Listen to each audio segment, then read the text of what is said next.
Malika Gerdis pour l'école des leaders. Hello Malika, bienvenue sur l'école des leaders. Je suis super contente de commencer avec toi ce podcast parce que tu as tellement de choses à partager, notamment j'ai pu te découvrir grâce à ton livre justement Malika, l'histoire d'une psychanalyse. C'est ça. J'ai plein de post-it, donc je vais commencer de suite par quelques questions et tu me réponds école ou pas école. C'est parti ? C'est parti. Lire, écrire et compter. École. La confiance en soi. Pas école. La gestion des émotions. Pas école. La résilience face aux échecs. Pas école. La discipline et les habitudes de travail. Ça peut être école et aussi pas école. Comprendre l'argent et la réussite financière. Les deux, je dirais. École et pas école. Se préparer au monde de demain. Pas école.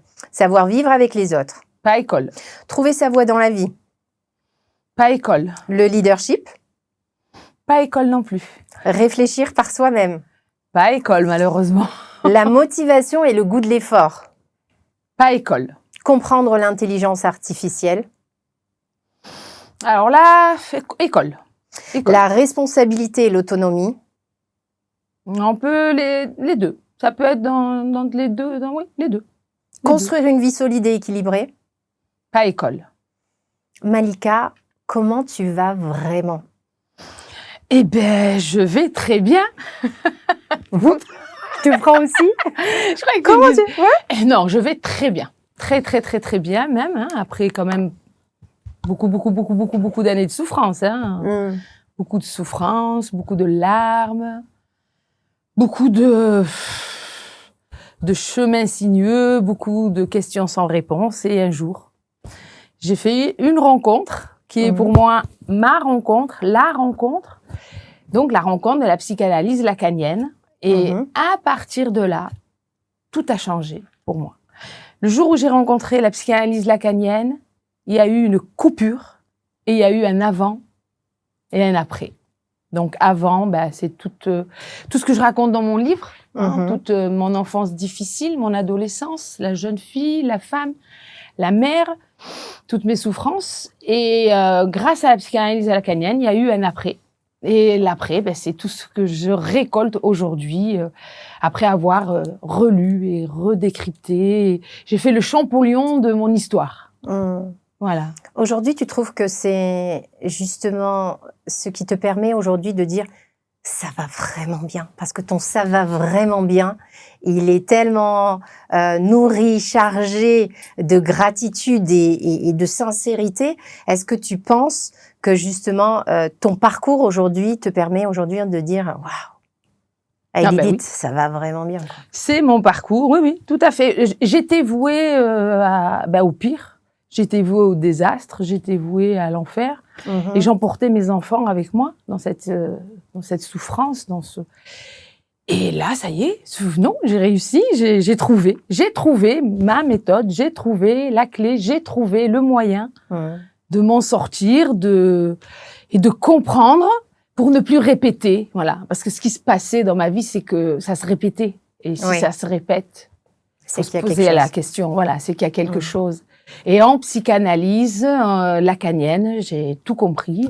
Et j'ai trouvé les réponses à mes questions. Je le dis, je suis pas guérie, parce qu'on guérit jamais, parce que ça ne s'efface pas. Mais je suis sauvée. Donc aujourd'hui, je peux jouir de la vie. Et puis j'ai offert aussi une autre terre à mes enfants qui, à leur tour, jouissent de leur vie. Et ce qui nous réunit aujourd'hui, c'est le désir. On est dans notre désir.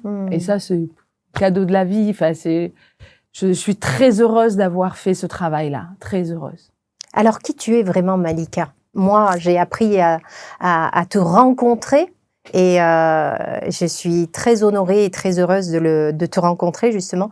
Qui es-tu ? Ah, qui je suis ? Alors, aujourd'hui, je suis grand-mère, mère, femme, et j'ai été une adolescente et une petite fille, toujours dans la souffrance. Donc voilà, j'ai grandi mes 10 premières années dans un camp de harkis.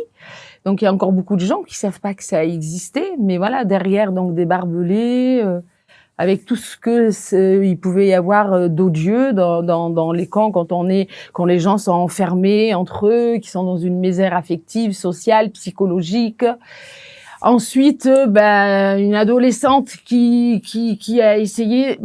J'ai quelque chose depuis petite, depuis enfant, depuis le camp, jusqu'à l'adolescente, jusqu'à la jeune fille, jusqu'à la femme. J'avais quelque chose qui faisait que je ne pouvais pas accepter que ça ne marche pas. Je ne pouvais pas accepter que ça fasse mal. Je ne pouvais pas accepter que ça n'aille pas comme j'aurais souhaité. Donc, j'ai cherché tant bien que mal. J'ai essayé de comprendre. D'abord, je comprenais pas au début la différence entre une fille et un garçon dans notre culture à nous, par exemple. Je voyais mes frères qui avaient accès à une liberté que moi, j'avais pas droit parce que j'étais une fille. Donc, déjà, ça, c'était mes premières petites questions. Mais pourquoi? Et je me souviens même, j'avais dit, mais le sang qui coule dans mes veines, il est rouge comme celui de mon frère. Pourquoi lui, il a droit à cette liberté, pas moi? Déjà, toute petite, déjà, je me suis posé... Beaucoup d'injustices déjà et d'interrogations. Oui, toute petite, je me suis posé toutes ces questions-là. Et ensuite, j'ai continué comme ça, à regarder autour de moi et à regarder à l'intérieur de moi. Et ça n'allait pas, quoi. Ça n'allait pas.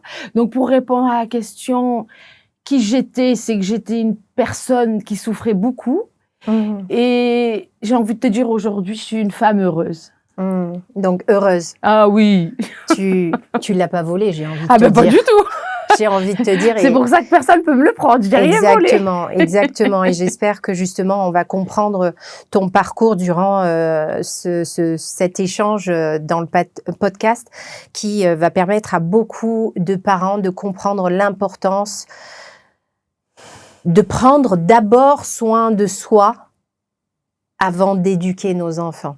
Et oui, oui, c'est vous le socle. Exactement. Et ton livre en témoigne de manière incroyable, c'est-à-dire que tant qu'on n'a pas fait ce travail-là, que tu as découvert grâce à la psychanalyse lacanienne, qui est devenue d'ailleurs ton expertise, parce que c'est ta mission de vie, tu as traversé pour tout le monde cette expérimentation, et tu le dis très bien dans ton livre, c'est-à-dire cette quête déjà très jeune de déconditionnement, de refus d'accepter ce qui t'était destiné, pour aller expérimenter et sentir au fond de toi qu'il y avait cette rage, cette colère que tu devais absolument guérir. T'as tenté plusieurs justement expériences de thérapie. Et tu as été sauvée, tu le dis aussi bien dans ton livre, par la psychanalyse lacanienne. Donc, heureuse aujourd'hui, blessée, torturée dans l'enfance, qui a subi beaucoup d'injustices. Si maintenant je rencontrais Malika à l'âge de 8 ans, je découvrirais qui? À l'âge de 8 ans, je pense c'est vraiment l'âge. Oui, c'est une gamine terrifiée, et qui comprend pas, et une gamine qui cherche son père, qui ne le trouve pas, une gamine qui voit sa mère qui est complètement dépassée parce que elle, la première, est noyée dans. Enfin, ma mère vient d'Algérie, elle parle pas la langue. Elle se retrouve seule avec ses enfants. Donc, j'étais la petite dernière, mais très tôt, je suis devenue son mari quelque part et le père de mes frères. Très tôt, j'ai pris cette place-là. Je me suis dit, il faut que je les sauve, quoi. Et donc, je suis restée dans cet enfermement jusqu'à l'âge de mes 40 ans. Pour vous dire à quel point cette petite de 8 ans était déjà marquée au fer rouge. Oui, tu étais déjà dévastée. Oui. Je me permets de souligner quand même dans la culture maghrébine, ce que tu viens de dire, tu étais la dernière, et chez les Maghrébins, la dernière, le dernier a quand même une position qu'on nomme de Mazouzi. Mazouziya. D'accord. C'est ce que j'explique d'ailleurs dans le livre. Exactement. Et dans ton livre, il y a beaucoup de beauté dans ta douleur, que tu décris avec beaucoup de poésie, je trouve. Et tu parles tu nommes d'ailleurs ce nom Mazouzi, qu'on ne t'a jamais en fait finalement autorisé à être. Oui. On m'a pas donné cette place. Qui était destinée à tout le monde, finalement. Parce Oui. que tout le monde avait le droit d'être Mazosi. Oui, ouais, tout à fait. Mais je pense que c'est parce que, comme je dis, quand on prend une position dans une fratrie, avec ses parents aussi, je crois qu'on y a sa part de responsabilité. Je crois que j'ai préféré peut-être être le mari, entre guillemets, de ma mère, celui que d'être la petite fille, peut-être. Je souffrais d'un côté de pas avoir ce privilège, mais peut-être que je le voulais pas, quelque part. Oui, maintenant peut-être. M'occuper d'eux. Ouais. Oui. Puis tu avais aussi un petit peu un rôle de sauveuse. On va pas rentrer dans le détail, mais tu avais quand même endossé ce rôle de sauveuse. Et puis plus tard, ça te suit beaucoup. Tout à fait. Ton rôle de sauveuse et jusqu'à en fait réussir, parce que quelque part tu réussis quand même à sauver tes enfants. Ah oui. Voilà. Mes enfants, oui, Dieu merci, Dieu merci. Tu sais, la chose la plus... on m'a posé la question il y a quelque temps, quelle était la chose la plus difficile que j'ai pu faire dans ma vie, et Dieu sait que j'en ai fait des choses. Mais la plus difficile, ça a été d'être mère. Parce que quand on est parent, quand on est une mère, plus de la moitié de votre vie ne vous appartient plus. Et ça a été terrible pour moi, parce que... Alors, à la fois, mes enfants m'ont sauvée, parce que vu que ma vie à moi... À 50%, je leur donnais à eux parce qu'elle leur appartenait. Et puis, d'un autre côté, c'était dur. C'était très dur. C'est terrible d'élever des enfants. Oui. C'est terrible. C'est terrible d'être à la fois la loi et l'amour. C'est terrible d'être les deux parents en même temps. Et avec mes peurs voilà, j'aime ma culture maghrébine, je suis fière, j'en suis fière. Et comme toutes les cultures, elle a des bons, oui, c'est une voilà, richesse. il y a des choses qui sont bien et des choses pas bien. Mais j'avais peur pour mes fils. J'avais peur pour mes fils. C'était des garçons. Bien sûr que ils sont français, ils sont nés en France, c'est super, c'est notre pays aussi. Mais il y a des gens qui les regardaient pas comme ça, et moi j'avais peur pour eux. Et des fois, on a interpellé mes fils. Mes fils ont été interpellés alors qu'ils avaient rien fait. Oui. Et puis finalement, c'est un petit peu ce que tu as subi aussi. Parce que voilà, ta peur, c'était un petit peu, elle était entre guillemets légitime dans le sens où on t'a quand même enfermé autour de Barbelé, dans ce camp délabré. C'était des conditions que même un animal n'a pas forcément à vivre. Oui, on n'était pas les bienvenus. Voilà. Mais ça reste. Voilà. Donc, en fait, quand je parle de légitimité, je dis, mais c'est normal que tu aies aussi ces peurs. Par contre, là où tu te dis, mais je veux pas qu'ils vivent ça, puisque eux, ils sont nés en France. Ils n'ont pas à subir déjà ça. Ok, moi, je l'ai subi, je veux bien l'entendre parce que je comprends la logique.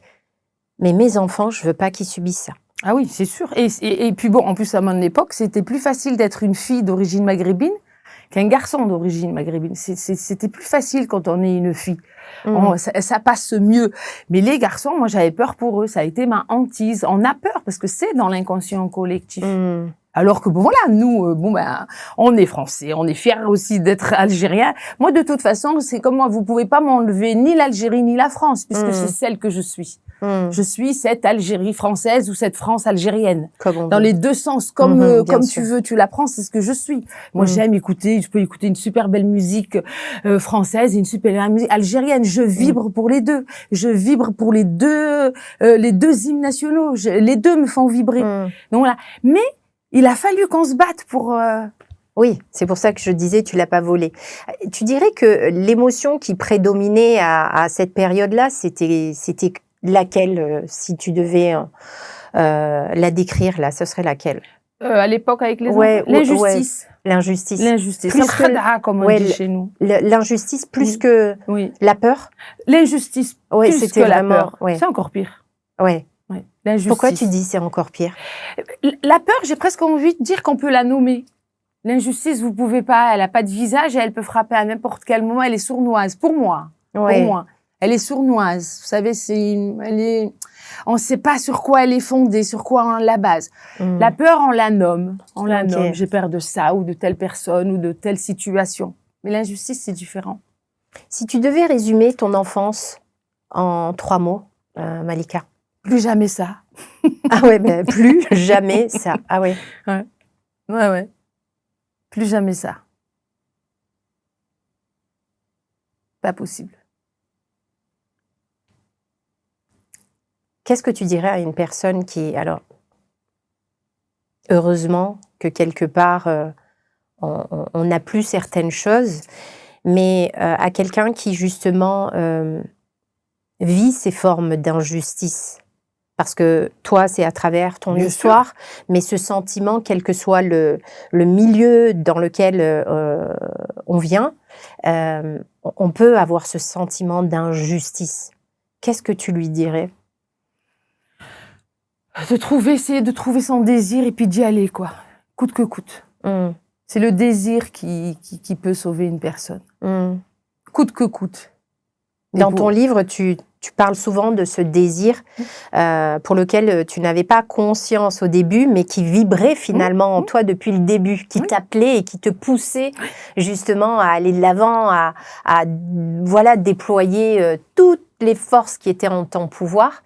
Et à la fin, tu découvres quand même que c'est la psychanalyse lacanienne qui te met un mot, enfin, sur ce désir que tu décris parfaitement et qui t'a sauvé. Eh oui, ben c'est ça. C'est le désir qui m'a sauvée et c'est ce que j'ai transmis à mes enfants. C'est donc cette force de ne pas renoncer et d'aller vers leur désir.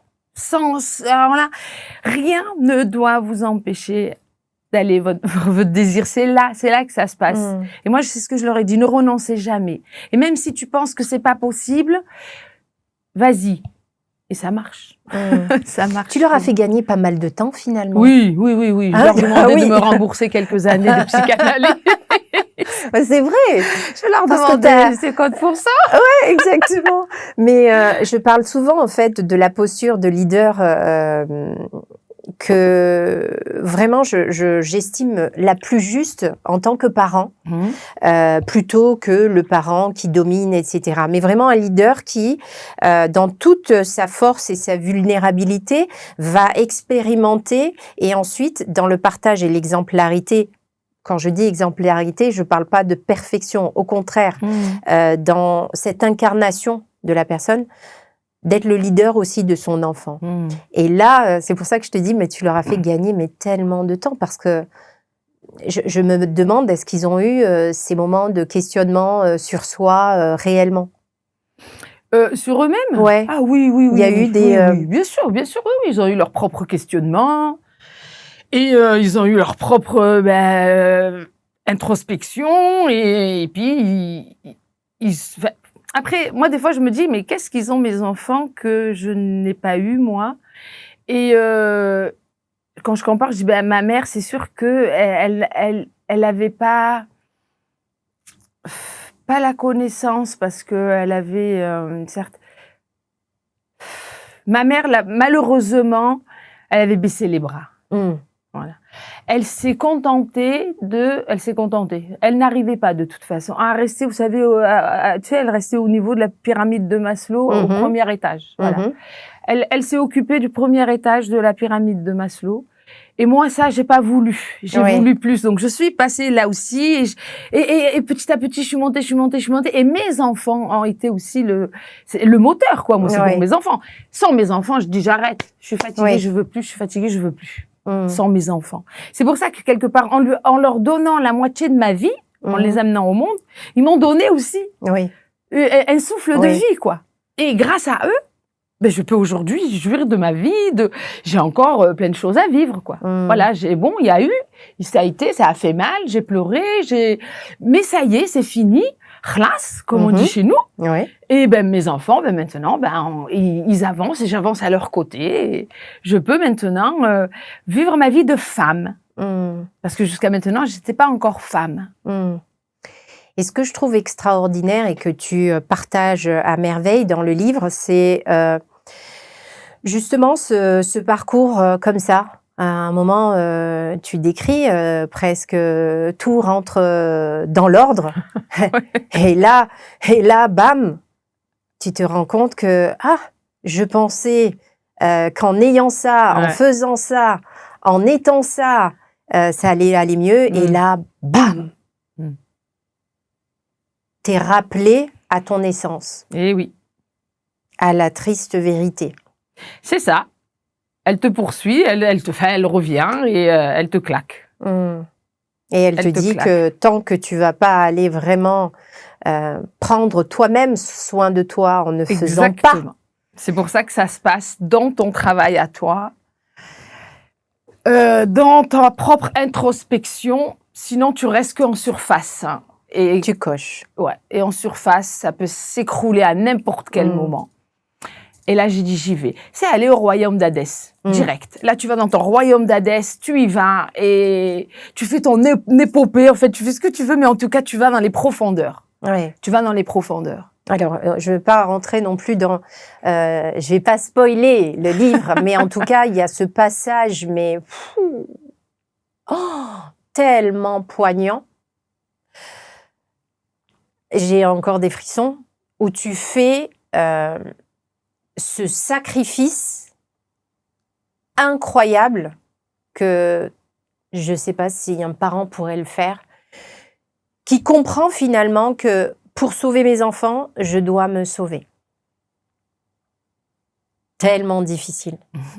Tellement difficile. Parce que notre nature profonde, c'est... c'est terrible, ça. Ah oui. C'est la chose...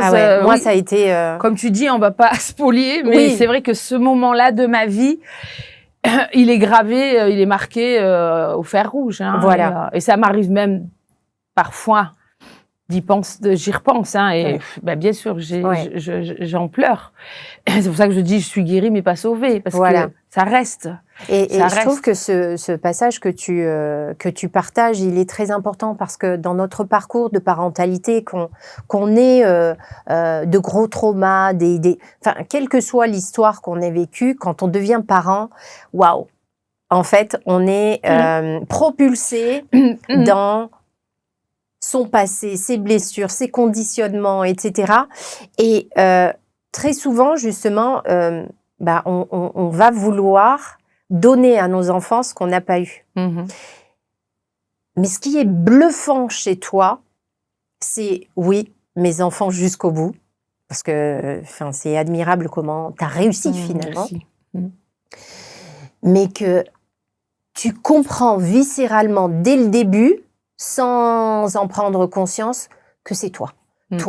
Toi, apprends à t'écouter. Et tout le long, en fait, la vie vient te rappeler, te chercher violemment, parce que tu es tellement une battante que tu détournes et tu arrives.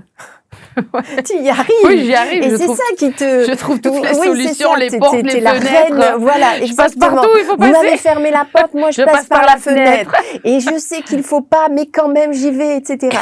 Et c'est ça qui est incroyable et je trouve que c'est tellement transformateur pour un parent. Donc j'invite vraiment tous les parents à lire ton livre parce que tout le monde vit ces moments de violence interne et vraiment ça aide à comprendre plein de choses. Et être parent, c'est pas un métier. Non, quoi. Ça s'apprend. Tu as commencé par école ou pas école, et être parent, c'est pas école. Ah non, il n'y a pas école. Et le problème qu'on a nous des fois en tant que parents, c'est que on avance avec de la culpabilité, alors que non. On fait comme on peut et on essaie de trouver mieux. C'est tout ce qu'il faut faire, quoi. Et accepter justement de faillir, c'est ok, ça fait partie du chemin. Est-ce qu'il y a une chose, alors je sais qu'il y en a beaucoup, mais est-ce qu'il y a une chose essentielle que tu as dû comprendre vraiment seule très tôt? Très tôt. Ou tard? Non, mais j'aime bien ton truc. Ou tard, parce que effectivement...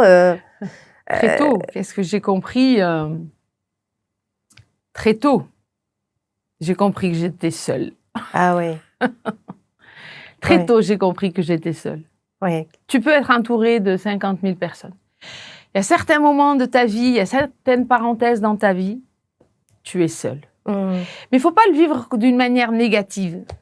Parce qu'au contraire, il faut se dire que c'est justement grâce à ce seul-là que tu dois développer quelque chose de profond chez toi qui t'amènera vers ton désir. C'est grâce à ce seul-là. Parce que sinon, tu te noies, c'est du superficiel et tout. Mais j'ai compris très tôt que j'étais seule. Alors que je suis quelqu'un qui est entouré, mais je crois que jamais quelqu'un était aussi entouré que moi. C'est vrai. Ah, mais c'est impressionnant. C'est vrai. Le nombre de gens que je connais et avec qui, enfin, c'est super, hein, tout est magique. Oui. Mais non, j'avais ce truc où j'étais seule depuis toujours et je me vois enfant seule. Tu as eu quand même plein d'étoiles avec toi qui venaient. Ouais. Comment tu te voyais plus jeune, Malika? Plus jeune? Ouais. Moche et bête. Ah, longtemps, hein. Maintenant que je vois des photos, je dis, oh zut, je râle, j'aurais dû en profiter. Excellent. Je regrette, je dis, oh zut. C'est comme si, tu sais, c'est comme si on t'enlevait finalement, j'étais pas comme ça. Mais j'étais convaincue, moi, que j'étais moche. Excellent. Et bête. Ouais. Et c'est comme si, tu vois, t'avais enlevé un voile. Ouais. Puis là, tu te dis, ah, mais non, j'étais pas moche, merde alors. Ça m'arrive souvent aussi. Je me dis, en fait, j'étais pas si moche que ça, j'étais pas si grosse que ça. Ouais. Je me dis, ah là, zut. Oui, c'est vrai. Est-ce qu'il y a quelque chose que tu as commencé à te dire en grandissant quand même, Malika, à part moche et bête? Qu'est-ce que j'ai? Est-ce qu'il y a quelque chose que tu as commencé à te répéter en grandissant? Dans quel sens répéter? À te dire, en fait, sur toi, à penser sur toi. Donc, tu étais moche et bête. Oui. Et est-ce qu'il y avait des choses que tu te répétais comme je suis pas assez ou je vaux pas finalement? Ah oui, ouh là là, oui, ça c'est sûr que moi c'était... Des croyances finalement que tu avais. J'étais persuadée que de toute façon je valais rien. Ok. Ah, j'étais persuadée que je valais rien. C'était... et pour en revenir à toutes les personnes que j'ai rencontrées dans ma vie... C'était, ben non, il y a telle personne qui t'aime. Non, moi, au fond de moi, c'est cette petite voix, tu sais, celle qui s'est inscrite. Tu sais pas à quel moment donné de ta vie, de ton enfance, et où tu dis que tu vaux rien. Ou limite t'es un déchet. Et ça, je l'ai compris après. Pourquoi? Je pensais que j'étais un déchet. Mais ça, c'est un puissant fond. T'aurais beau me dire plusieurs fois, hein, mais non, t'es super, nanana. Je prends la parole, mais 5 minutes après, elle est complètement évaporée. Parce que je focalisais sur ça, que je valais rien. Et justement, est-ce qu'il y avait quelque chose que tu pensais devoir faire ou être pour accepter à ce moment-là? Oui. À l'époque, je faisais tout pour être aimée, pour être regardée de l'autre, pour être remarquée de l'autre. Ah, j'étais d'une exubérance. Il fallait qu'on me regarde, il fallait qu'on m'aime, c'était des injonctions que je donnais à tout le monde. Aimez-moi, regardez-moi, hein, enfin, voilà. Mais un puissant fond, puisque de toute façon, on était plus dans quelque chose de symptomatique que... Mais ça, toutes ces choses-là, sur le divan, grâce à ma psychanalyse. Qu'est-ce que tu as compris aujourd'hui que tu ne voyais pas avant, Malika? J'ai compris que j'étais quelqu'un déjà de libre. C'est très important.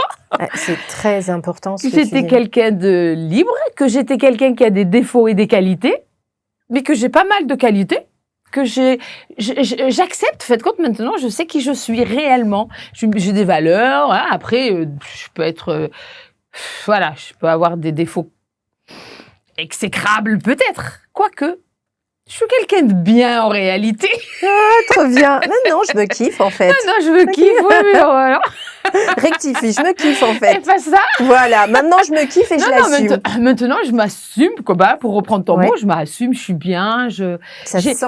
Oui, et puis j'ai plus faim de l'autre. Je rencontre l'autre, mais j'ai plus faim de l'autre. Ah oui. T'as plus besoin de l'autre parce que finalement tu t'es nourrie toute seule. Non, je me suis, ça y est, j'ai repris confiance en moi. Je sais que je suis pas moche, je sais que je suis pas bête, je sais que je suis pas seule parce que quelque part j'ai mes enfants. C'est vrai, ma famille, j'ai mes enfants, j'ai mon mari, donc on est une famille à nous tous. J'ai des amis, j'ai une richesse en amitié extraordinaire. C'est une richesse. Ah oui, tu peux le dire. Ah non, mais c'est une richesse. Tes histoires sont magnifiques. Ah, mes amis, c'est une richesse. Ah, vraiment. Vraiment. Donc voilà. Mais tout ça, moi, sans la psychanalyse, ça n'aurait pas été possible. Sans la psychanalyse lacanienne, j'étais foutue. Oui. Et c'est là que je peux savourer, comme du petit lait, le travail qui a été fait grâce à... Donc, j'ai eu 2 thérapeutes, une femme au début, comme je l'expliquais, un homme après. Ils m'ont sauvée avec eux. Et aujourd'hui, je suis moi-même dans la même route, puisque psychanalyste et tout. Donc, et pourquoi d'ailleurs, pourquoi ce livre? C'est pour témoigner. Pour dire que c'est possible. C'est possible. Ah oui, clairement, là, oui. Ça, c'est un livre des possibles. Si parce ça peut que quand sauver on une voit personne, d'où tu pars bien sûr. Et ce que tu as fait, c'est possible. C'est incroyable. Oui. C'est ça qui est... c'est ce que je voulais, quoi. C'est ce que je voulais, c'est de dire, mais c'est vrai que je voulais le dire avec le moyen que j'avais connu moi, c'est-à-dire la psychanalyse lacanienne. Parce que c'est un univers. L'inconscient, c'est un univers. Oui. Et j'y suis allée. Oui. Je l'ai vu, j'y suis allée dans cet inconscient. J'y suis allée dans cet univers. J'ai trouvé des trucs extraordinaires. J'ai pleuré, j'ai hurlé, mais c'était pas en vain. C'était à chaque passage, à chaque fois que j'allais chez le psy, que je rentrais dans cet univers, je sortais, vous savez, comme, tu t'imagines la racine, là, tu l'arraches. Et quand je dis la racine, ce qui est magique, c'est que cette racine que j'ai arrachée sur ma terre inconsciente, elle y est plus dans la terre de mes enfants. Parce que les enfants, on leur donne pas qu'une maison en héritage, on leur donne pas qu'un compte en banque. On leur donne aussi une terre inconsciente familiale. Bien sûr. Et ça, j'ai enlevé tout ça pour mes enfants. Et vous savez, enfin, je dis de vous, parce que des fois je parle à tout le monde. Tu sais, quand des fois j'étais là, j'ai pas envie d'y aller et tout, je me disais non, j'y vais parce que c'est ça que je fais pour mes enfants. En moins pour mes enfants. Et j'allais arracher la racine la plus douloureuse de mon histoire pour que mes enfants ne l'aient pas en héritage. Et j'ai réussi. Ah oui, j'ai réussi. Et ce qui est extraordinaire, c'est que tu as toujours voulu qu'on te voie, voilà, tu étais toujours en quête de regardez-moi, parce que tu partages aussi des histoires dans ta famille où encore une fois tu traduisais tout par je suis pas assez, on me voit pas, je mérite pas, c'est injuste. Et cette quête que tu as eue aussi qui faisait partie de ton désir, c'était finalement cette quête de toi. Eh oui. J'ai été à la rencontre de moi-même. De toi. Ouais. C'est moi que j'ai rencontré. Et il a fallu que tu te violentes, dans tous les sens du terme, pour aller à la rencontre, enfin, de cette Malika qui aujourd'hui s'aime et est capable de dire « Ah ouais, je vais vraiment bien ». C'est ça. Elle est belle, la vie. Elle est belle, la vie. Et je suis devenue sujet de mon histoire. Voilà. Et du coup, forcément, le psychanalyste que tu es devenu aujourd'hui, il a tout son sens. Parce qu'on aime quand même, un leader, c'est quelqu'un qui a déjà fait le chemin et qui finalement guide. Tu peux parler que de ce que tu connais. Je ne peux pas t'emmener quelque part où je ne connais pas. Là, et je trouve que c'est un luxe ça. Que de rencontrer. Je ne pense pas que tous les psychanalystes soient riches d'histoire. Je ne peux pas vérifier ça. En tout cas, quand on a un psychanalyste comme toi qui a traversé tout ça, waouh! Tu peux que lui faire confiance. Merci. Vraiment. Je te remercie. On va faire un petit jeu. Je vais te demander, Malika, de prendre 3 cartes auxquelles tu pourras donc lire les cartes et y répondre. Tu choisis. Tu me fais les tarots, là? Ouais, c'est ça. Attention. Alors, as-tu déjà eu un peu du regard? As-tu déjà eu peur? Alors, à cette question, honte publique, as-tu déjà eu peur du regard après une erreur? Alors, je te dirais, avant ma psychanalyse, ça aurait été un désastre. Ok. Aujourd'hui, non. Parce que il n'y a pas d'erreur dans la vie. Il y a juste, on apprend faut comprendre ce qu'on dit, pourquoi on l'a dit. Non. Je répète, allez lire ce livre parce que aujourd'hui on voit une Malika qui renaît vraiment de ses cendres, tel un phénix, le phénix Malika. Et vraiment la force avec laquelle tu réponds.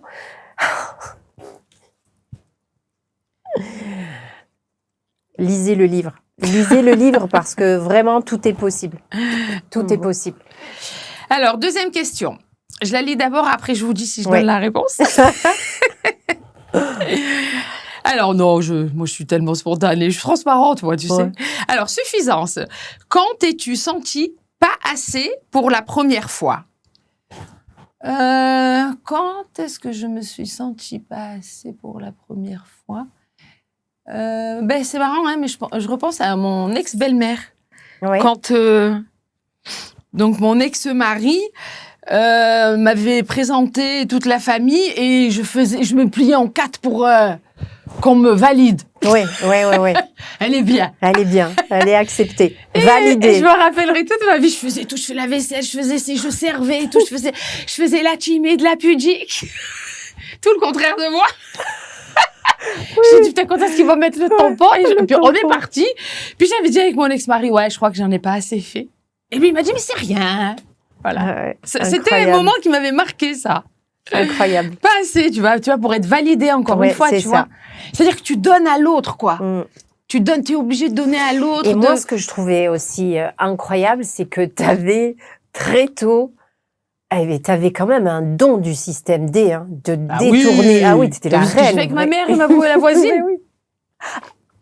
Ah ouais. Ah, mais c'est pour ça que je te dis, tu avais déjà un don. J'avais un don des petits à trouver des solutions. Mais c'était... Et tu n'avais pas peur. C'est-à-dire peur de la réalité dans laquelle tu vivais. Oui. Mais on trouve la solution. J'ai trouvé une solution à tous les problèmes. C'est pour ça que moi, souvent, je dis, quand les gens me disent, il y a un problème, je dis, non, il n'y a pas de problème. Il y a une solution. Ah oui. Qui a trouvé son problème. Faites confiance. Parce qu'à chaque fois, des solutions, tu en as trouvé, mais tu t'es mise dans des situations. Oui. Ah oui. Et là, dans le livre, il n'y a pas tout. Oui, j'imagine. Tu vois toutes les situations que... Et en plus, alors, à chaque fois, alors des fois, bien sûr, il y avait des mensonges, mais j'appelais ça les mensonges blancs. Parce que c'était des mensonges pour faire du bien. C'était pas pour faire du mal. C'était pour te sauver. Et pour moi, comme pour d'autres. Moi, j'ai des gens qui sont venus me voir qui avaient un problème. Je fais, attends, t'inquiète, on va trouver la solution. Et là, je te rentrais un scénario et je trouvais la solution. Ah ouais, t'avais une confiance, tu sais, il y a une citation de Rumi, et à la fin, d'ailleurs, si je peux, d'ailleurs, tu utilises toi aussi, il y a une citation de Rumi que j'adore, qui me fait tellement de bien, qui dit quand tu marches sur le chemin, le chemin apparaît. Exactement.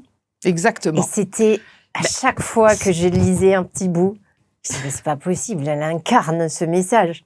C'est ça. Genre, je sais pas, j'ai une direction, je sais pas ce qui va se passer, mais on y va. Voilà. C'est fou, c'était vraiment comme un film. C'est ça. Et jusqu'à aujourd'hui, mes enfants, enfin la famille, les enfants, les amis, ils s'adressent à moi quand il y a un problème. Parce qu'ils se disent, elle va le trouver. Et je le trouve. C'est ça qui est assez énorme, c'est que je le trouve. C'est ça. Et si je peux me permettre, tu dis justement, toi qui marches, ce sont tes traces qui font le chemin, rien d'autre. Toi qui marches, il n'existe pas de chemin. Le chemin se fait en marchant. Exactement. En marchant, on fait le chemin. Et lorsqu'on se retourne, on voit le sentier que jamais on n'empruntera à nouveau. Exactement. Et ça rejoint ton plus jamais ça. Plus jamais ça. Exactement. Mais c'est en marchant. Voilà. C'est en marchant que vous pouvez trouver des solutions ou c'est pas. Il faut pas faut pas rester là et rester sur le problème. Non. Moi, j'ai toujours dit à mes enfants, s'il y a le problème, c'est que la solution elle existe. Sinon, le problème n'existe pas. Il est là juste parce que la solution existe. Et voilà. Et j'ai toujours, comme tu dis, système D. Ah oui. Et ce qui est génial aussi dans ton livre, c'est que je trouve que c'est aussi bien pour le parent, alors particulièrement pour les mamans qui sont dans ce combat, on a beaucoup de culpabilité, on est tout le temps là en train de se mettre des questions et quand il y a les enfants, etc. Mais aussi pour un jeune, je trouve que c'est tellement de clés pour dire non, vas-y, on y va. Et ça, Crois en tes rêves, c'est crois ça. en ce qui vibre en toi, C'est crois possible, en ton à désir. ton désir. Ouais, c'est c'est possible. possible. Mais oui, c'est possible. Exactement. Et après, il faut se donner les moyens pour que ça soit possible. Exactement. Parce que c'est pas le tout de dire, ah, c'est possible, j'y vais. Non. S'il y a quelque chose, moi, parce qu'il y a plein de choses que j'avais envie de faire. Mon désir était là, mais il était étouffé. Donc, qu'est-ce que j'ai fait? J'ai fait un travail sur moi. J'ai fait une psychanalyse lacanienne et mon désir a pu émerger. Sinon, c'est sûr, c'est pas en restant assis. Tu sais, et ça, tu le trouves dans toutes les religions. Hein. Aide-toi et si elle t'aidera, c'est une métaphore du désir puis, aussi. exactement. Le djihad de nefs, c'est une métaphore du désir. Hein. Tu le trouves de partout. Exactement. Il faut juste se l'approprier et se dire, comment je fais maintenant? Et marche. C'est ça, marche. Marche. Step by step. Ouais. Marche. Et Exactement. le chemin apparaîtra. Exactement. Je te laisse lire la question suivante, Malika. Alors, question suivante. Colère. Qu'est-ce qui t'a mis en colère le plus souvent que tu ne voulais pas, plus souvent que tu ne... voulais l'admettre, peut-être. Ah, plus souvent que tu... Que tu ne voulais l'admettre. Moi, quand je suis en colère, je le dis. Hein.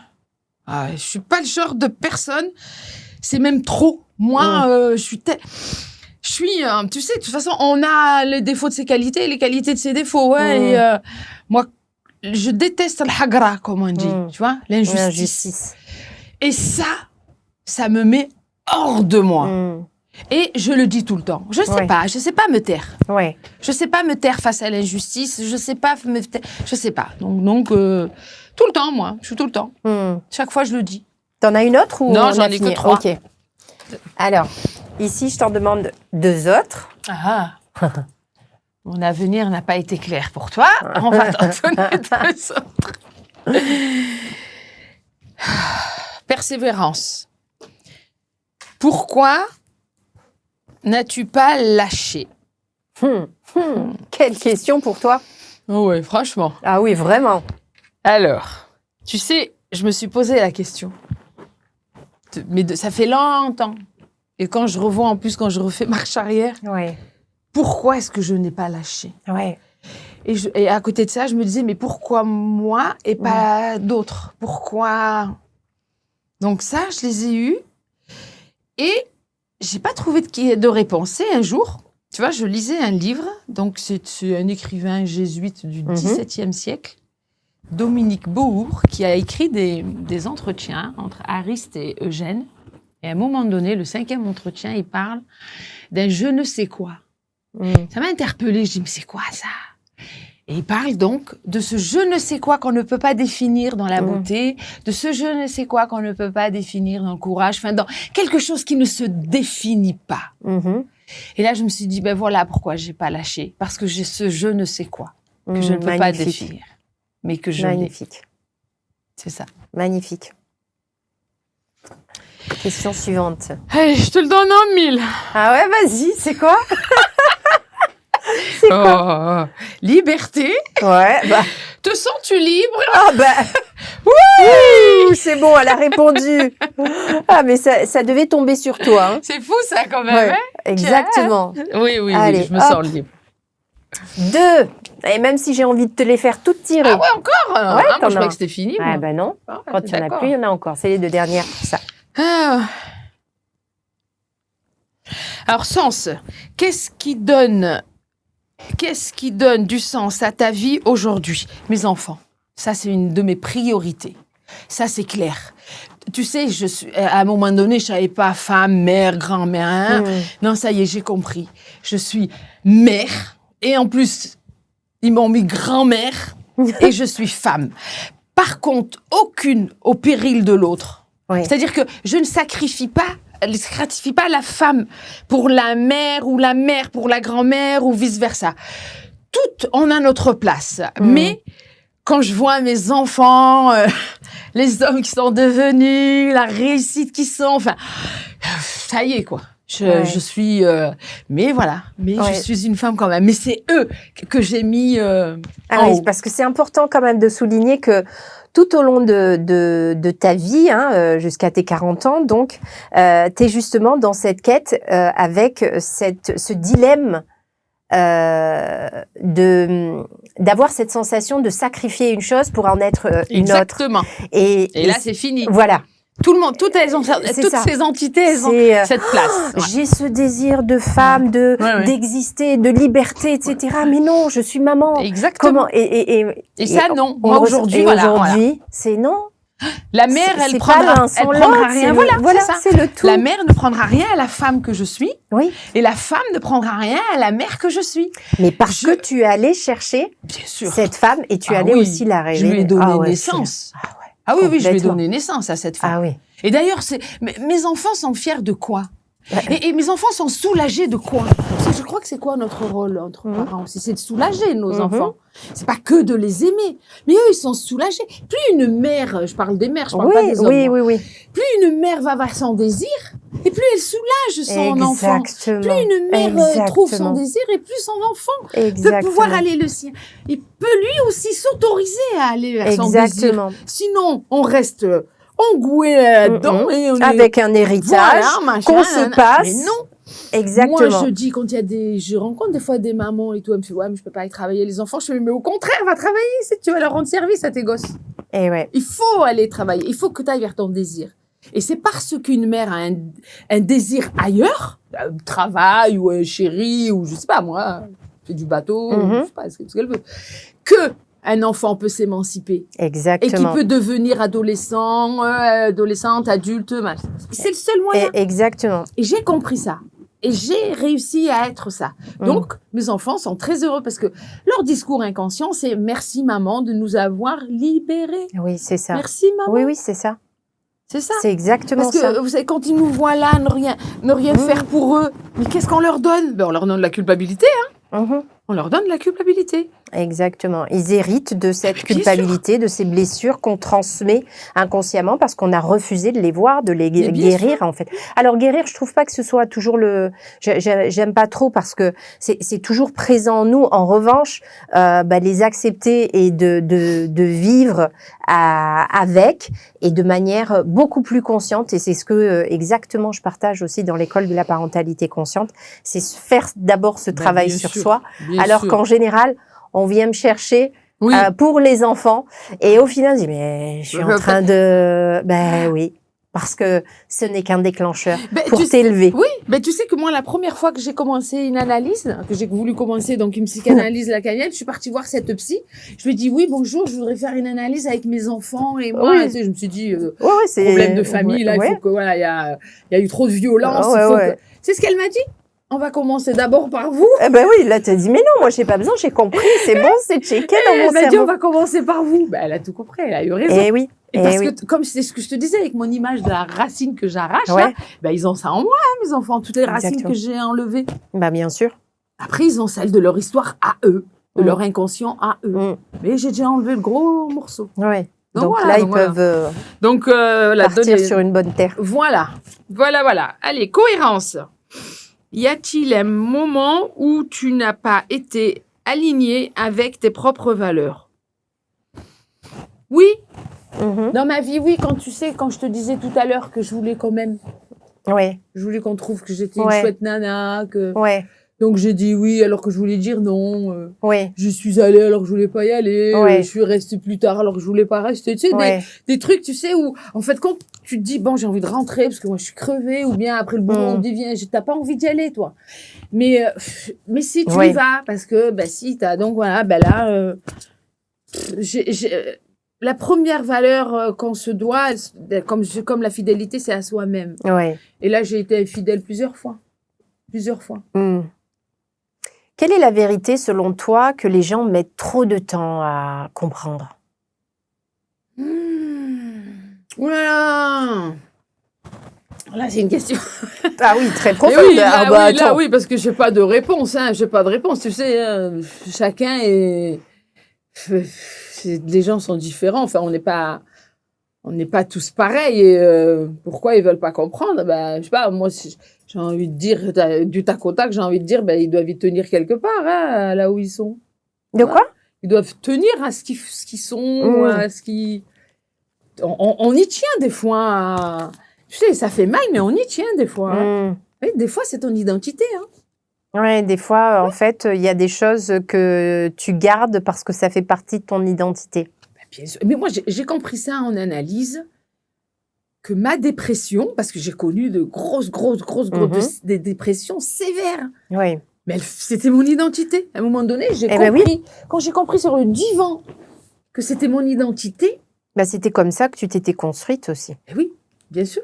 Mais Mm. c'est que comme ça, c'est à travers ce travail que j'ai pu faire, tu sais, j'ai fait comme peau d'âne. Ouais. J'ai enlevé la... Ouais.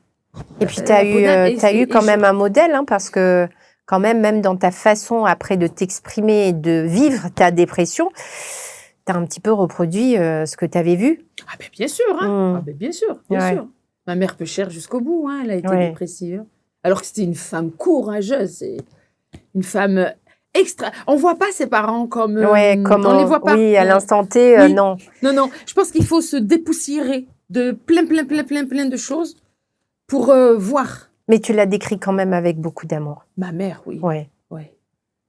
Avec beaucoup d'objectivité, Oui, je oui, trouve, parce oui, que oui. c'était très difficile. Et je Ouais. trouve que tu as réussi à la décrire avec beaucoup de sincérité, de courage, d'objectivité et tellement d'amour. Oui. Oui. Ouais. Oui. Je suis en paix avec ma mère. C'est ça Mm. c'est ça qui est extraordinaire, quoi. Parce Ouais, qu'en plus, on le voilà, sent. comme tu l'as lu, le côté tactile, il n'y avait pas Ouais, tout ça. ouais. Tu sais, il y avait cette pudeur. Mm. T'es très tactile maintenant? Ça va, oui, avec mes Ouais. enfants, oui. Oui, Ouais. si, je suis tactile maintenant. Ouais, si, je le suis. Mais c'est vrai qu'avec ma mère, c'était compliqué. Et puis, ma période d'adolescence, Ouais. tu sais, toute cette pudeur qui était... Ouh. Ouais. Mais j'ai compris plus tard, je l'ai beaucoup pleuré, même après, parce que j'ai compris plus tard, la pauvre, que bon, ben voilà, c'était... Ouais. ouais, c'était pas rien, la pauvre. Ce que j'ai vécu, moi, c'est rien à côté de ses souffrances à elle. Mm. C'est rien, ce que j'ai souffert, moi. Ouais. Quelle est l'illusion, selon toi, qu'on peut avoir sur la réussite? Alors, reformule ta question. Quelle est l'illusion qu'on a de la réussite? Très souvent, les gens ont une idée de la réussite qui, finalement, elle n'est pas celle que... Oui, oui, c'est sûr qu'on est on est dans une société où la réussite, c'est marier 2 enfants, une maison, un poisson rouge et 2 voitures. Hein. Si y a le bateau, c'est du plus. Oui, mais ça, c'est le truc social. Dans l'inconscient collectif, on pense ça. Mais bon, la réussite, pour moi, c'est une fois que tu es en paix avec toi-même, ça y est, tu as tout compris. Ok, toi, c'est la paix. Ben, bien sûr. Enfin, la paix, entre guillemets, quand je dis paix. C'est-à-dire que si tu t'es rencontré, ça y est. Ah oui, ouais, voilà. Donc, c'est ça pour toi, voilà. Si tu t'es rencontré, ben ça y est, maintenant que tu as un bateau, que tu ne l'es pas, que tu es marié, que tu sois pas marié, c'est ça. Là, ça y est, c'est ta rencontre. C'est la seule et unique. C'est ta rencontre avec toi-même. Tu peux tricher avec tout le monde, mais pas avec toi-même. Alors, rencontre-toi et là, tout le monde sera content. Qu'est-ce que tu penses que les jeunes devraient comprendre le plus tôt possible? Ah, faites vite une psychanalyse d'orientation lacanienne. Excellent. Et au moins, ça vous évitera des années. Ouais. Mais c'est vrai. Ouais. Mais moi, tu sais, je vais te dire, j'ai des gens qui, des fois, qui veulent faire des connaissances, hein, qui viennent me voir et tout, qui ont des problèmes. Et donc, ils me racontent une fois, et puis après, je le revois, le problème encore, c'est répété. Puis ils me racontent 3 fois, le problème, c'est répété. Ben là, moi, ça y est, je les écoute plus. Je leur donne la carte de la psychanalyste. Parce qu'à partir de moi, c'est ce que j'ai appris et que j'ai transmis. Là où il y a de la répétition, il y a de l'inconscient. Donc, si ça se répète, c'est que ça se passe inconsciemment. Eh bien, il faut y aller. Exactement. Il faut y aller. Exactement. Voilà, armé, machin, et on y va dans son inconscient. Donc, moi, je n'ai une seule recette. Et j'en parle, je suis pas en train de vendre un concept. Hein. C'est que j'y suis allée, cet univers de l'inconscient existe. Et en plus... on prend dans notre culture à nous, dans notre religion à nous. Qu'est-ce qui a marqué dans le Coran? Il parle du djihad al-nafs. Et le djihad al-nafs, qu'est-ce que c'est? C'est ni plus ni moins que la guerre sainte en toi. Oui, donc au-delà de la religion, on est toujours sur la même essence, la même quête. C'est d'abord toi-même. C'est toi. C'est toi. Ben oui, tout se passe en toi. C'est toi qui as les réponses à tes questions. Donc voilà, c'est sûr. Moi, je dis que si la psychanalyse lacanienne était, si les gens allaient franchir la porte pour aller voir un psychanalyste lacanienne, ça le monde est sauvé. Ouais, moi c'est exactement ce que je pense aussi avec la parentalité consciente. C'est une évidence. Mais bien sûr, c'est une évidence. Parce que vraiment, et je dis toujours, si tu es déclenché sur ça, si ça se répète, tu es dans la réactivité, dans la réaction, dans les automatismes, dans les schémas. Donc, il faut y aller. Il faut y aller et il faut aller chercher, creuser. Et oui, c'est pas quand ton enfant fera ci ou ça, c'est quand toi, tu comprendras. Et, oui. Et puis à partir du moment où tu vas voir un analyste, tu te mets dans une position de responsable. Donc, tu es responsable de ta vie. Absolument. Parce que tant que tu le fais pas, c'est la faute de ton père, c'est la faute de ta mère, c'est la faute du voisin, c'est le machin. De ton enfance aussi. On est responsable à 100%. Voilà. Exactement. Et moi, je suis, mais vraiment, alors là, je suis le produit. Ah oui, je suis le produit d'une réussite de mon travail psychanalyse lacanienne. Ça, c'est... Si tu pouvais ajouter une matière aujourd'hui à l'école, une ou deux matières, qu'est-ce que tu ajouterais? Oui. À l'école, la psychanalyse lacanienne. Douter. La psychanalyse. Non, j'intégrerai. Enfin, après, ça dépend de la classe, ça dépend. Moi, voilà. Je pense qu'à l'adolescence, ça serait intéressant. Qu'on fasse connaître les différentes formes. Aujourd'hui, tu ne découvres que la psychologie à l'école. Oui, absolument. Tu vas à la fac, il n'y a que la psychologie, les thérapies brèves et tout. Mais je te jure, oulala, si on met la psychanalyse lacanienne comme connaissance, tu sais, mais pas parce que c'est pas quelque chose. On l'étudie pas. On n'étudie pas Lacan. Lacan, il se traverse. On fait une analyse. Et ensuite, après, on peut travailler les textes de Lacan dans des séminaires, des colloques, des cartels et tout et tout. Mais, tu sais, on va aller direct dans ce que tu as dit. Hein. Je crois qu'il n'y a pas besoin d'aller à l'école. Il faut commencer par les parents. C'est ça. C'est ça. C'est l'école de la parentalité consciente. C'est exactement ça. Oui, c'est les ça parents. commence par là. Oui. Parce qu'on ne peut pas toucher les enfants si on ne passe pas par les parents. Oui, là, c'est les parents, ça passe par là. Donc voilà, les enfants, écoute, après, voilà, c'est aux gens d'avoir cette démarche-là, quoi. C'est une démarche personnelle. Oui, exactement. Il faut le vouloir. Oui. Pour toi, quelle est la compétence émotionnelle qu'on devrait enseigner très tôt aux enfants? Il y a quelque chose que... moi, je dis qu'il faudrait leur laisser leur rythme déjà. Ouais. Parce qu'il y a un gamin de 3 ans parle peut-être pas beaucoup, alors que l'autre beaucoup. C'est respecter leur rythme émotionnel. Les rythmes ne sont pas assez respectés parce qu'on les fait rentrer dans des... Voilà, on mange à midi, on va faire à la sieste, et puis toi, tu parles pas. Faut respecter vraiment... faut respecter leur rythme. Toi, tu as longtemps été en colère. Qu'est-ce que tu pourrais donner comme conseil à un parent qui justement a une émotion qui déborde? Comment C'est-à-dire au moment? Oui, au moment. Au moment. Moi, j'ai eu des émotions comme ça qui ont débordé et tout, qui sortent 5 minutes, quoi. Il faut couper. Faut couper. Pause. Là, faut qu'il dise, voilà. Pause. Faut mettre une pause là, voilà, parce que on a le droit d'en avoir marre, on a le droit. Enfin, c'est comme je dis, être parent, c'est pas un métier, c'est terrible comme au quotidien. Il faut mettre une pause. Pause. Ouais. Et puis après, posez-vous la question, quoi. Quand ça se répète, posez-vous la question. Ouais. De toute façon, au début, c'est pause, je me calme, et ensuite, je vais chercher qu'est-ce que je me dis à ce moment-là. Qu'est-ce qu'elle vient, tac, appuyer. C'est quoi la différence, Malika, entre je subis une émotion et je maîtrise une émotion?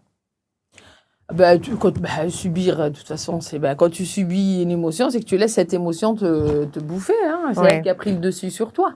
Ouais. Là, tu l'as subie, donc c'est plus toi qui contrôle, c'est elle. Et la maîtriser, c'est justement, tu sors de l'émotion et tu peux la regarder. Et là, tu dis, qu'est-ce qui se passe? Si aujourd'hui, on avait en face de nous justement la Malika enfant, qu'est-ce qu'elle aurait besoin d'entendre? Qu'est-ce qu'elle aurait besoin d'entendre? La Malika enfant, eh ben, faudra lui dire tu vas y arriver, t'inquiète pas. Tu vas y arriver, t'inquiète pas. Voilà. Si tu avais une question à me poser, Malika, là, comme ça, Oui. ça serait laquelle? Est-ce que je t'ai apporté quelque chose? Oh oui. Tu as apporté